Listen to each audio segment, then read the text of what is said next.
হ্যাঁ, 2016 এসএসসি চাকরি বাতিল মামলার আজকে চিফ জাস্টিস কোর্টে 43 নম্বর সিরিয়ালে আজকে ওঠার কথা ছিল। এটা আমরা আগেই জেনেছিলাম।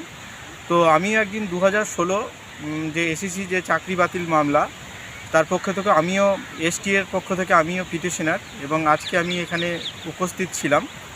তো দীর্ঘক্ষণ ধরে আজকে চিফ জাস্টিস কোর্টে অন্যান্য মামলা 1 থেকে 13 নম্বর সিরিয়াল পর্যন্ত যে সমস্ত মামলাগুলো ছিল সেগুলোর শুনানি আজকে হলো।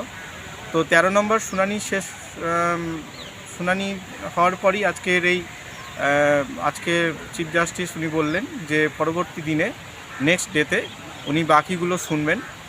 তো স্বাভাবিকভাবেই আজকে আমাদের যে 43 নম্বর যে আমাদের যে চাকরি বাতিল মামলা, সেটা আজকেও সেটা চিফ জাস্টিস কোর্টে ওঠেনি। তো আশা করা যায়, আমরা মনে করি যে খুব দ্রুতই হয়তো আমাদের এই 2016 সালের এসএসসি মামলার এই শুনানি হবে চিফ জাস্টিস কোর্টে, এবং যারা মেধার ভিত্তিতে যারা নিযুক্ত হয়েছে তারা নিশ্চয়ই একটা সুন্দর তাদের জন্য হয়তো একটা ভালো রায় এই সুপ্রিম কোর্টে ঘোষণা হবে। ফলে এসটি এর যে মাধ্যমিক শিক্ষক এবং শিক্ষাকর্মী সংগঠনের পক্ষ থেকে যারা আমাদের সাথে আছেন, যারা পিটিশনার হয়েছেন, তাদেরকে বলবো আপনারা পাশে থাকুন।